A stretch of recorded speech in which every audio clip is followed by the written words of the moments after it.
The real hero ವಿಶೇಷ ಕಾರ್ಯಕ್ರಮಕ್ಕೆ ಸ್ವಾಗತ. ನಾನು ಲಕ್ಷ್ಮೀನಾರಾಯಣ್.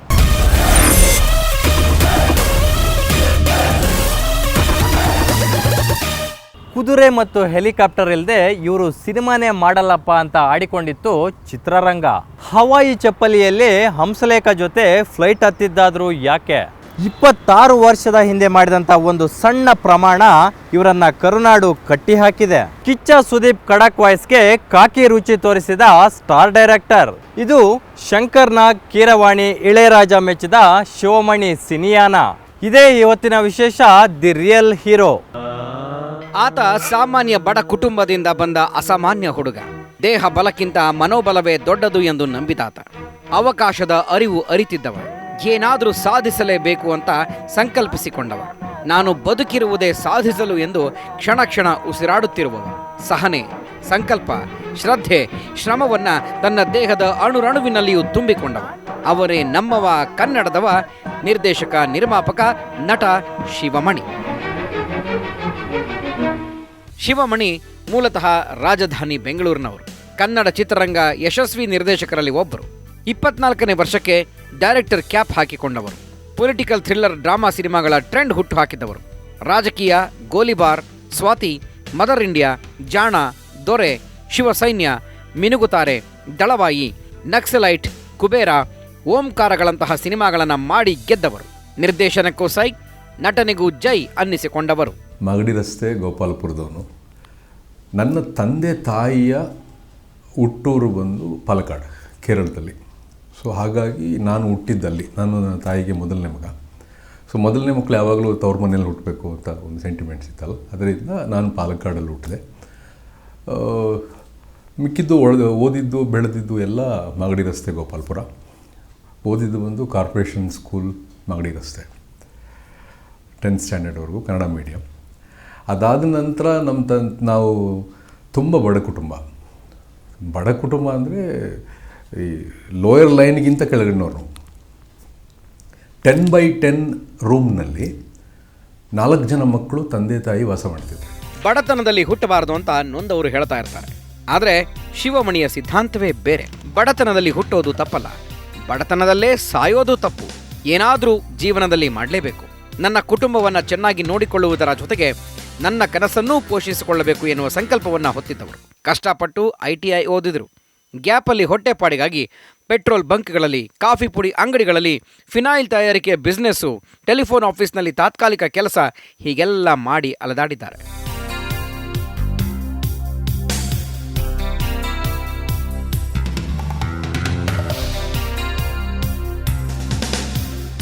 ಅಂದಿಗೂ ಇಂದಿಗೂ ಎಷ್ಟೋ ಯುವಜನರ ಸ್ಫೂರ್ತಿ ಶಂಕರಣ್ಣ. ಅದರಲ್ಲೂ ಶಂಕರ್ನಾಗ್ ಇದ್ದ ಕಾಲದಲ್ಲಂತೂ ಎನರ್ಜೆಟಿಕ್ ಯೂತ್ ಐಕಾನ್ ಆಗಿಬಿಟ್ಟಿದ್ರು. ಆರದ ಗಾಯ ಸಿನಿಮಾವನ್ನ ಯಾವಾಗ ನೋಡಿದ್ರೋ ಆವತ್ತೇ ಶಂಕರ್ನಾಗ್ ಅವರನ್ನ ಶಿವಮಣಿ ಮನಸ್ಸಿನ ದೇವರ ಕೋಣೆಯಲ್ಲಿಟ್ಟು ಪೂಜಿಸಲು ಶುರು ಹಚ್ಕೊಂಡ್ರು. ಇವತ್ತಿಗೂ ಶಿವಮಣಿ ಆಫೀಸ್ನಲ್ಲಿ ಶಂಕರ್ನಾಗ್ ಫೋಟೋಗೆ ಹಾರ ಹಾಕಿ ಪೂಜೆ ಮಾಡ್ತಾರೆ. ಆ ಸಿನಿಮಾ ನೋಡ್ತಿದ್ದ ಹಾಗೆ ಆ ವ್ಯಕ್ತಿ ನನ್ನ ಮೇಲೆ ಒಂದು ಮ್ಯಾಜಿಕ್ ಕ್ರಿಯೇಟ್ ಮಾಡಿಬಿಟ್ರು. ನೋಡ್ತಾನೆ ಇರಬೇಕು ಅಂತ ಶುರುವಾಯಿತು. ಅದೇನು ಕಾರಣ ಅಂತ ಗೊತ್ತಾಗಿಲ್ಲ ನನಗೆ, ಯಾಕೆ ಅವ್ರನ್ನ ನೋಡಬೇಕು ಅಂತ. ಆ ಸಿನಿಮಾನ ಒಂದು 10-15 ಸಲ ನೋಡಿದ್ದೀನಿ. ಗೊತ್ತಿಲ್ಲದೆ ಅವರು ನನಗೆ ಅಡಿಕ್ಟ್ ಆಗಿಬಿಟ್ರು, ಮೆಂಟರ್ ಆಗಿಬಿಟ್ರು, ಐಕಾನ್ ಆಗಿಬಿಟ್ರು, ರೋಲ್ ಮಾಡೆಲ್ ಆಗಿಬಿಟ್ರು. ಸೊ ಅವ್ರನ್ನ ಫಾಲೋ ಮಾಡೋಕ್ಕೆ ಶುರು ಮಾಡಿದೆ. ಅವತ್ತೆಲ್ಲ ಪತ್ರಿಕೆಗಳು ಈ ಥರದಲ್ಲಿ ಲೇಖನಗಳು ಬರೋದು, ಅವ್ರ ಪೇಪರಲ್ಲಿ ಅವ್ರ ಇಂಟರ್ವ್ಯೂ ಬರೋದು. ಅವ್ರ ರೂಟ್ಸನ್ನ ಫಾಲೋ ಮಾಡ್ಕೊಂಡು ಹೋದಾಗ ಈಸ್ ಫ್ರಮ್ ಥಿಯೇಟರ್. ಸೊ ನಾನು ಥಿಯೇಟ್ರ್ ಮಾಡಬೇಕು. Is in cinema, is A director, ನಾನು ಡೈರೆಕ್ಟರ್ ಆಗಬೇಕು. ಈಸ್ ಅನ್ ಆ್ಯಕ್ಟರ್, ನಾನು ಆ್ಯಕ್ಟರ್ ಆಗಬೇಕು. ಅಂದರೆ ಯಾವ ಲೆವೆಲ್ಗೆ ಅಂದರೆ ಅವ್ರದ್ದು ಆಗ ಒಂದು 25ರಿಂದ 27 ಸಿನಿಮಾ ಏನೋ ರಿಲೀಸ್ ಆಗಿತ್ತು. ಆ 27 ಸಿನಿಮಾನು ಎಲ್ಲೆಲ್ಲೋ ಟೆಂಟ್ಗಳಲ್ಲಿ ಹಾಕೋರು. ಎಲ್ಲಿ ಬಾಲಾಜಿ, ವಣ್ಣಾರಪೇಟೆ, ಯಾವ್ಯಾವುದು ಇವತ್ತು ಆ ಟೆಂಟ್ಗಳೇ ಇಲ್ಲ. ಅಲ್ಲಿಗೆಲ್ಲ ಬಸ್ಸುಗಳಲ್ಲಿ ನಡ್ಕೊಂಡು ಹೋಗಿ, ಸೈಕಲ್ಗಳಲ್ಲಿ ಹೋಗಿ ಎಲ್ಲ ಸಿನಿಮಾನೂ ನೋಡಿದ್ದೀನಿ ಶಂಕರ್ನಾಗ್ ಹೋಗಿ.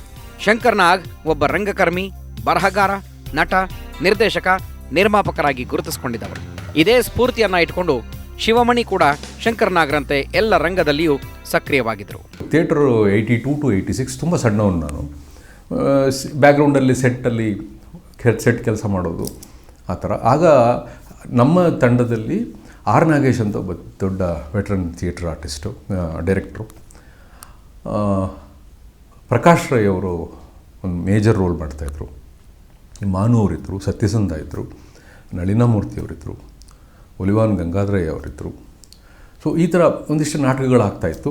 ನಾವೆಲ್ಲ ಹೇಗೆ ಅಂದರೆ ಸಣ್ಣ ಪುಟ್ಟ ಪಾತ್ರಗಳು, ಹಿಂದೆ ಬಂಟ, ಕಾಲೇಜಲ್ಲಿ ಯಾರಾದರೂ ಫ್ರೆಂಡ್ಸ್ಗಳು ಅಂದರೆ ಅವನು, ಅಥವಾ ಇನ್ಯಾವುದೋ ಈ ಬ್ರಿಡ್ಜ್ ಲೆಟರ್ ತಂದು ಕೊಡೋದು, ಪೋಸ್ಟ್ ತಂದು ಕೊಡೋದು, ಈ ಥರದ ಕೆಲಸಗಳು ತುಂಬ ಒಂಥರ ಎಕ್ಸೈಟಿಂಗ್ ಆಗಿರೋದು. ಸೆಟ್ಟು, ನಾಟಕ, ಪ್ರಾಕ್ಟೀಸು ಅಂದ್ರೆ ಅಷ್ಟೊಂದು ಎಕ್ಸೈಟಿಂಗ್ ಆಗಿರೋದು.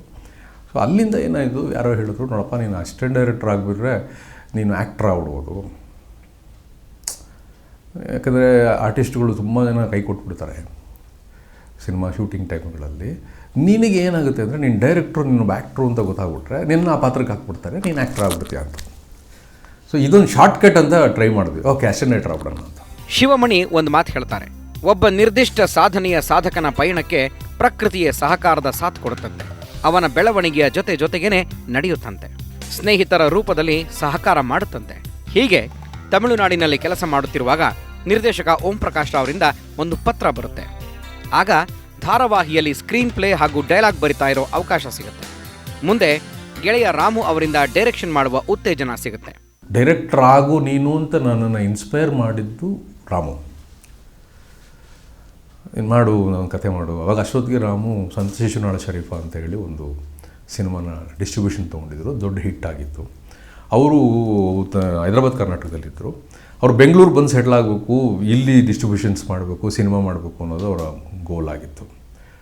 ಸೊ ಒಂದು ಕತೆ ಮಾಡು, ನಾವು ಮಾಡೋಣ ಅಂತ ಮೊದಲು ನಿರ್ದೇಶಕನಾಗೋದಕ್ಕೆ ಅವಕಾಶ, ಆಸೆ, ಭರವಸೆ ಎಲ್ಲವನ್ನು ಕೊಟ್ಟಿದ್ದು ರಾಮು. ಸೊ ಕತೆ ಮಾಡಿದ್ವಿ.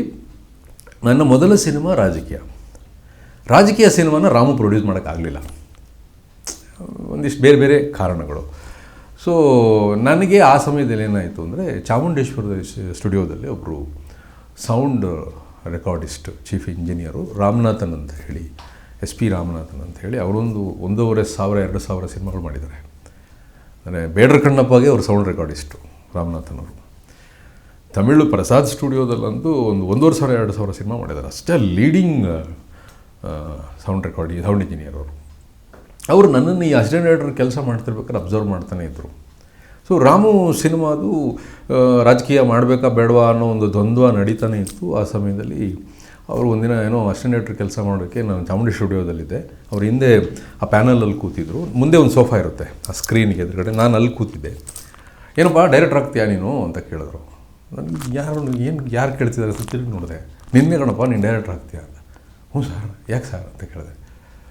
ನನ್ನ ಊರೊಬ್ಬರು ಪ್ರೊಡ್ಯೂಸರ್ ಇದ್ದಾರೆ ಚೆನ್ನೈನವರು, ಅವ್ರನ್ನ ಕರೆಸ್ತೀನಿ, ಒಂದು ಕತೆ ಹೇಳು, ಓಕೆ ಅಂದರೆ ಮಾಡಿಬಿಡ್ತಾರೆ ಅಂತ. ಇಲ್ಲಿಂದ ನೋಡಿ ಶಿವಮಣಿ ಪಟ್ಟ ಸ್ಟ್ರಗ್ಲಿಂಗ್ ಪೀರಿಯಡ್ ಮುಗಿದು ಡೈರೆಕ್ಷನ್ ಕ್ಯಾಪ್ ಹಾಕಿಕೊಳ್ಳುವ ಯೋಗ ಕೂಡಿ ಬಂದಿದ್ದು. ರಾಜಕೀಯ ಶಿವಮಣಿ ನಿರ್ದೇಶನದ ಮೊಟ್ಟ ಮೊದಲ ಸಿನಿಮಾ. ಸ್ಟಾರ್ ನಿರ್ಮಾಪಕ ಕೋಟಿ ರಾಮು ನಿರ್ಮಾಣ ಮಾಡಬೇಕಿದ್ದ ಈ ಸಿನಿಮಾನ ತಮಿಳು ನಿರ್ಮಾಪಕರು ಕೈಗೆತ್ತಿಕೊಳ್ತಾರೆ. ಅದಾದ ಬಳಿಕ ರಾಜಕೀಯ ಟಿಕೆಟನ್ನು ಇಡೀ ಕನ್ನಡ ಚಿತ್ರರಂಗ ಕೊಂಡಾಡಿಕೊಳ್ಳುತ್ತೆ. ಇಷ್ಟಕ್ಕೂ ರಾಜಕೀಯ ಸಿನಿಮಾ ಆಗಿದ್ದಾದರೂ ಹೇಗೆ, ಶಿವಮಣಿ ಬಾಳಿಗೆ ಅದು ಹೇಗೆ ಟರ್ನಿಂಗ್ ಪಾಯಿಂಟ್ ಕೊಡುತ್ತೆ ಅನ್ನೋದನ್ನು ಡೀಟೇಲ್ಡ್ ಆಗಿ ಅವರೇ ಬಿಚ್ಚಿಡ್ತಾರೆ, ಕೇಳ್ಕೊಂಬನ್ನಿ. ರಾಜಕೀಯ 1993ರಲ್ಲಿ ತೆರೆ ಕಂಡ ಶಿವಮಣಿ ನಿರ್ದೇಶನದ ಚೊಚ್ಚಲ ಸಿನಿಮಾ. ಬೆಂಗಳೂರಿನಲ್ಲಿ ನಡೆದ real incident story based movie. ರಾಜಕೀಯ ಅಂತ ಟೈಟಲ್ ಇಟ್ಟಾಗಲೇ ದೊಡ್ಡ ಮಟ್ಟದ ಸೆನ್ಸೇಷನಲ್ ಸುದ್ದಿಯಾಗಿತ್ತು. ದೊಡ್ಡ ಮಟ್ಟಕ್ಕೆ ಪ್ರಚಾರನೂ ಗಿಟ್ಟಿಸ್ಕೊಂಡಿತ್ತು. ಇದರ ಮಧ್ಯೆ ಏನ್ರೀ ರಾಜಕೀಯ ಅಂತೆಲ್ಲ ಟೈಟಲ್ ಇಟ್ಟಿದ್ದೀರಾ ಅಂತ ಅನೇಕ ಬೆದರಿಕೆ ಕರೆಗಳು ಶಿವಮಣಿಯವರಿಗೆ ರಾಜಕೀಯ ಪಡಸಾಲೆಯಿಂದಲೇ ಬಂದಿದ್ವಂತೆ. ಹೀಗೆ ಬಂದ ಅಡೆತಡೆಗಳನ್ನೆಲ್ಲ 24 ವರ್ಷದ ನವತರುಣ ಸಮರ್ಥವಾಗಿ ಎದುರಿಸಿದರು. ಅಂಬರೀಷ್ ಅವರು ಕ್ಲಾಪ್ ಆ ಸಿನಿಮಾಗೆ. ತುಂಬ ದೊಡ್ಡ ಸ್ಟಾರ್ ಅಂಬರೀಷ್ ಸರ್ ಅವಾಗ. ಅದರ ಕ್ಯಾಮ್ರಾ ಸ್ವಿಚ್ ಆನ್ ಬಂದು ರಾಮು. ಮೊದಲ ಶಾರ್ಟ್ನ ಡೈರೆಕ್ಷನ್ನು ತಮಿಳು ನಿರ್ದೇಶಕ SP ಮುತ್ತುರಾಮನ್. SP ಮುತ್ತುರಾಮನ್ ಅವರು ದೊಡ್ಡ ಆ್ಯಕ್ಷನ್ ಡೈರೆಕ್ಟ್ರು. ರಜನಿಕಾಂತ್ ಅವ್ರ ಜೊತೆ ಅವರೊಂದು 20-25 ಸಿನಿಮಾ ಮಾಡಿದ್ದಾರೆ. ಕಮಲಾಸನ್ ಅವ್ರ ಜೊತೆ ಒಂದು 20-25 ಸಿನಿಮಾ ಮಾಡಿದ್ದಾರೆ. ಇಲ್ಲಿಂದ ಮಣಿಯವರಲ್ಲಿ ಶುರುವಾಯಿತು ನೋಡಿ ಬಿಗ್ ವೈಬ್ರೇಷನ್. ಮತ್ತೆ ಹಿಂದಿರುಗಿ ನೋಡಲೇ ಇಲ್ಲ. ಬಡತನ, ಅವಮಾನ, ಅಪಮಾನಗಳನ್ನು ಉಂಡ ಹುಡುಗ ರಾಕ್ಷಸ ಸ್ವರೂಪಿಯಂತೆ ಹಗಲು ರಾತ್ರಿ ಸಿನಿಮಾ ಸಿನಿಮಾ ಸಿನಿಮಾ ಅಂತ ದುಡಿದು ಬಿಟ್ಟ. ಗೋಲಿಬಾರ್, ಸ್ವಾತಿ, ಜಾಣ, ಲಾಕಪ್ ಡೆತ್, ದೊರೆ ಇಂತಹ ಸೂಪರ್ ಹಿಟ್ ಸಿನಿಮಾಗಳ ಸರದಾರನಾಗಿಬಿಟ್ಟ. ಗೋಲಿಬಾರ್ನ ವೈಬ್ರೇಷನ್ ಏನು ಅಂದರೆ, ನನಗೆ ಶಂಕರ್ ಸರ್ ಇಲ್ಲ ಅವಾಗ, ಅವರ ವೈಫು ಅವರ ಅರ್ಧ ಭಾಗ ನನ್ನ ಜೊತೆಯಲ್ಲಿ ಕೆಲಸ ಮಾಡ್ತಿದ್ದಾರೆ. ಅಷ್ಟು ಎನರ್ಜಿಯನ್ನು ಅವರು ನನ್ನ ಮೇಲೆ ಮ್ಯಾಜಿಕ್ ಮಾಡಿದರು, ಮಾಯೆ ಮಾಡಿದರು, ನನಗೆ ಮೆಂಟರ್ ಆಗಿದ್ದರು. ಅಷ್ಟು ಎನರ್ಜಿಯನ್ನು ಆ ಪಾತ್ರದ ಮೇಲೆ ಟ್ರಾವೆಲ್ ಮಾಡಿದೆ ನಾನು. ಅದ್ಭುತ ಆಗಿದೆ ಆ ಪಾತ್ರ. ಅಂದರೆ she is a great actress from theatre. ಅವರು ಎಂತೆಂಥ ಪಾತ್ರಗಳನ್ನು ಮಾಡಿದವರು. ಸಮಾನ ಮನಸ್ಸಿನ ಸ್ನೇಹಿತರಾದ ರಾಮು ಮತ್ತು ಶಿವಮಣಿ ಗೋಲಿಬಾರ್ ಸಿನಿಮಾದ ಮೂಲಕ ಒಂದಾದರು. ಗೋಲಿಬಾರ್ ಸಿನಿಮಾ ಕೂಡ ಹೊಸ ಪ್ರಯೋಗವಾಗಿದ್ದರಿಂದ ದೊಡ್ಡ ಮಟ್ಟದ ಯಶಸ್ಸನ್ನ ಚಿತ್ರರಂಗಕ್ಕೆ ತಂದುಕೊಡ್ತು. ಶಂಕರ್ನಾಗ್ ಸ್ಫೂರ್ತಿಯ ಶಕ್ತಿ ಶಿವಮಣಿಯವರ ಮೇಲೆ ಹರಿದಿತ್ತು. ಗೋಲಿಬಾರ್ ನಂತರ ಸ್ವಾತಿ ಅನ್ನುವ ಮ್ಯೂಸಿಕಲ್ ಹಿಟ್ ಮೂವಿಯನ್ನ ಪ್ರೇಕ್ಷಕರ ಮಡಿಲಿಗೆ ಸಮರ್ಪಿಸಿದ್ರು. ಸ್ವಾತಿ ಚಿತ್ರಕ್ಕೆ ಸರಮಾಲೆಯನ್ನ ಕಟ್ಟಿದವರು ಬಾಹುಬಲಿ ಖ್ಯಾತಿಯ ಟಾಲಿವುಡ್ನ ಎಂ ಕೀರವಾಣಿ. ಆ ಸಮಯದಲ್ಲಿ ನೀವು ನಂಬಲ್ಲ, ಆ ಸಿನಿಮಾ ಹಿಂದಿಗೆ ಡಬ್ ಆಗಿತ್ತು. ಪೆನ್ ಆಡಿಯೋ ಅಂತ ಕೇಳಿದ್ದಾರೆ ಈಗ, ಅವ್ರ ಹೆಸರೇನಾದ್ರು ಜಯಂತಿಲಾಲ್ ಗದಾ ಅಂತ ಹೇಳಿ, ಅವರು ಆ ಸಿನಿಮಾನ ಪರ್ಚೇಸ್ ಮಾಡಿದರು. ಆ ಸಿನಿಮಾ ಟೆಕ್ನಿಕಲ್ ವ್ಯಾಲ್ಯೂಸ್ ನೋಡಿಬಿಟ್ಟು ಏನು ರೀ ಹಿಂಗಿದೆ ಈ ಸಿನಿಮಾ, ಅವ್ರು ಮಿಕ್ಸ್ ಮಾಡಬೇಕಾದ್ರೆ ನಾವು ಅದನ್ನು ನೋಡಿ ಚೆನ್ನೈನಲ್ಲಿ ಏನೋ ವಾಯ್ಸ್ ಮಿಕ್ಸಿಂಗು RR ಮಿಕ್ಸ್ ಏನೋ ಆಯಿತು. ಆ ಸಮಯದಲ್ಲಿ ಹಿಂದಿ ಚಾನಲ್ನಲ್ಲಿ ಸ್ವಾತಿ ಆಡ್ಬರೋದು. ಪೆನ್ ಆಡಿಯೋ ಬಿಗಿನಿಂಗ್ ಪ್ರೊಡಕ್ಷನ್ಸ್ಗಳು, ಅವರು ಡಬ್ಬಿಂಗ್ ಸಿನಿಮಾಗಳನ್ನು ಮಾಡ್ತಿದ್ರು. ಈ ಎಲ್ಲ ಯಶಸ್ಸು ಮುಂದೊಂದಿನ ಕ್ರೇಜಿ ಸ್ಟಾರ್ ಕನಸುಗಾರ ವಿ ರವಿಚಂದ್ರನ್ ಅವರಿಗೆ ಆಕ್ಷನ್ ಕಟ್ ಹೇಳುವ ಸುವರ್ಣಾವಕಾಶವನ್ನು ತಂದೊದಗಿಸಿತ್ತು. ಆ ಚಿತ್ರವೇ ಜಾಣ. ಪ್ರೇಮಲೋಕದ ಪಾರಿಜಾತವೇ ಯಾಕೆ ನೀನು ಎದೆಯ ತುಂಬಿದೆ. ಜಾಣ ಚಿತ್ರದ ನಂತರ ಮದರ್ ಇಂಡಿಯಾ ಹಾಗೂ ದೊರೆ, ಈ ಎರಡೂ ಸಿನಿಮಾಗಳು ಮಣಿಯವರ ಜೀವನದ ಮಗದೊಂದು ಟರ್ನಿಂಗ್ ಪಾಯಿಂಟ್. ಮದರ್ ಇಂಡಿಯಾ ಚಿತ್ರದಲ್ಲಿ ನಟಿಸಲು ಬಂದಿದ್ದ heroine life long real heroine ಆಗುವಂತೆ ಮಾಡಿತು. ಮೊದಲ ದಿನ ನೋಡಿದ್ರಂತೆ, ಎರಡನೇ ದಿನ ಇಷ್ಟವಾದರಂತೆ, ಮೂರನೇ ದಿನ ಮದುವೆ ಆದರಂತೆ. ಇದು ಶಿವಮಣಿ ತಮ್ಮ ಜೀವನ ಸಂಗಾತಿ ತುಳಸಿಯವರನ್ನ ಮದುವೆಯಾದ ಒನ್ಲೈನ್ ಸ್ಟೋರಿ. ಶಿವಮಣಿಯವರ ದೊರೆ ಸಿನಿಮಾದ ಬಗ್ಗೆ ಮಾತನಾಡಲೇಬೇಕು. ಇವತ್ತಿಗೂ ಈ ಸಿನಿಮಾ ಕನ್ನಡಿಗರ ಕಣ್ಣುಗಳಲ್ಲಿ ಜೀವಂತವಾಗಿದೆ. ಹ್ಯಾಟ್ರಿಕ್ ಹೀರೋ ಶಿವರಾಜ್ ಕುಮಾರ್ ನಟನೆ, ಆ ಸಿನಿಮಾದಲ್ಲಿ ಬರುವ ಪಾತ್ರಗಳು, ನೈಜ ದೃಶ್ಯಗಳು, ಹಂಸಲೇಖರ ಹಾಡುಗಳು ದೊರೆ ಸಿನಿಮಾದ ಶಕ್ತಿ. ಈ ಕಾರಣಕ್ಕೆ ಕನ್ನಡಿಗರಿಗೆ ದೊರೆ ಚಿತ್ರದ ಮೇಲೆ ವಿಶೇಷವಾದ ಭಕ್ತಿ. ದೊರೆ ಸಿನಿಮಾದ ಹಾಡುಗಳ ಸೂತ್ರಧಾರ ಡಾಕ್ಟರ್ ಹಂಸಲೇಖರಿಗೆ ಶಿವಮಣಿ ಮೇಲೆ ವಿಶೇಷವಾದ ಪ್ರೀತಿ, ಅವರ ಸಿನಿಮಾಗಳ ಮೇಲೆ ವಿಶೇಷವಾದ ನಂಬಿಕೆ. ಹಾಗೆಯೇ ಶಿವಮಣಿಯವರಿಗೂ ನಾದಬ್ರಹ್ಮನ ಮೇಲೆ ವಿಶೇಷ ಪ್ರೀತಿ, ಅಭಿಮಾನ, ಗುರುಭಕ್ತಿ. ನನ್ನ ಕರಿಯರ್ನಲ್ಲಿ ನನಗೆ ಸಿಕ್ಕದಂಥ ಒಂದು ಸ್ಟ್ರಾಂಗು ಸಪೋರ್ಟ್ ಹಂಸಲೇಖ ಸರ್. ಅವರು ಒಂದು ಭಂಡಾರ ಬಿಡಿ, ಅವರು ಕೊಟ್ಟಂಥ ಧೈರ್ಯ ಶಕ್ತಿಗಳ ಮೇಲೆ, ಬಟ್ ಎಲ್ಲರೂ ಕೊಟ್ಟಿದ್ದಾರೆ ನನಗೆ. ನಾರಾಯಣ್ ಅವ್ರಿಗೆ, ಓಂ ಪ್ರಕಾಶ್ ಅವ್ರಿಗೆ, ಮಹೇಂದರ್ ಅವ್ರಿಗೆ, ಯಾರು ನಾವು ನಮ್ಮ ಸಮಕಾಲೀನ ನಿರ್ದೇಶಕರು, ನಾವು 4-5 ಜನ ಒಂದಿಷ್ಟು ವರ್ಷ ಕೆಲಸ ಮಾಡಿದ್ವಿ, ಅವರೆಲ್ಲರನ್ನೂ ಅವರು ಕಾಪಾಡಿಕೊಂಡಿದ್ದಾರೆ. ಪ್ರತಿದಿನ ಅವರಿಗೆ ಅವರ ಮೋಟಿವೇಶನ್, ಒಂದೊಂದು ಲೈನ್, ಒಂದೊಂದು ಮಾತು ನಮಗೆ ತಿಂಗಳಾನುಗಟ್ಟಲೆ ನೆನಪಿರೋದು, ಅಷ್ಟು ಕೆಲಸ ಮಾಡುವಂಥ ಶಕ್ತಿ ಕೊಡೋದು. ಅದು ಹಂಸಲೇಖ ಸರ್ ಒಂದು ದೊಡ್ಡ ಬ್ಯಾಕ್ ಬೋನ್ ಆಗಿದ್ರು ನಮಗೆ.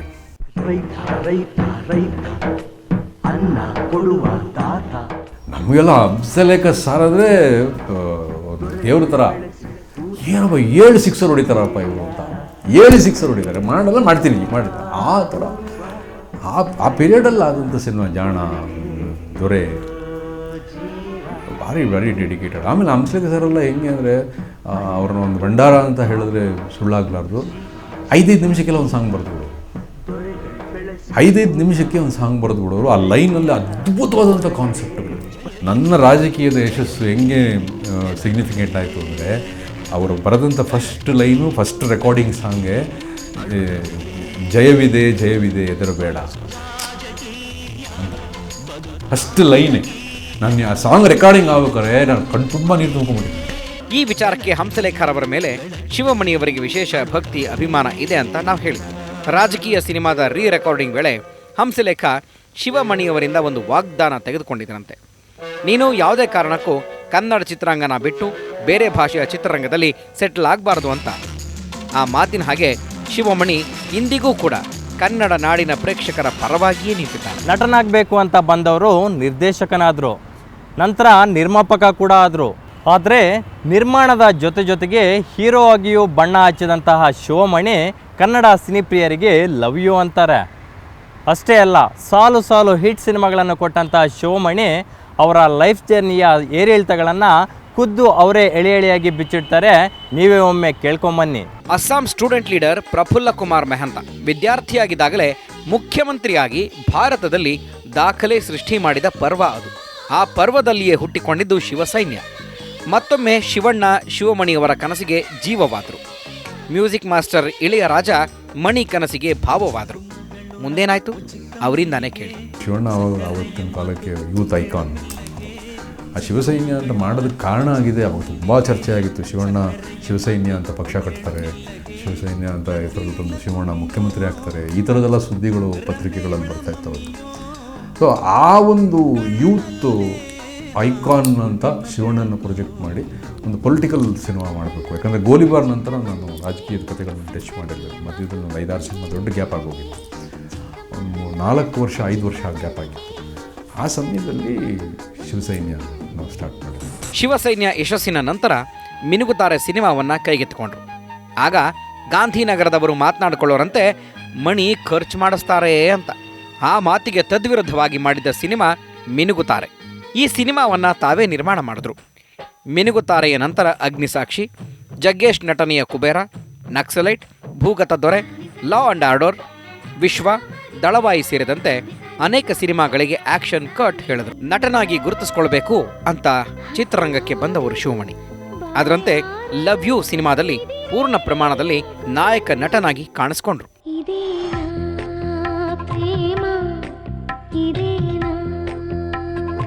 ಆ್ಯಕ್ಟರ್ ಆಗಬೇಕು ಅಂತ ಶುರುವಾಗಿದ್ದು ಹೇಗೆ ಅಂದರೆ ಉಪ್ಪಿ ಹೀರೋ ಆದರು ಈ ಚಿತ್ರದ ಮೂಲಕ.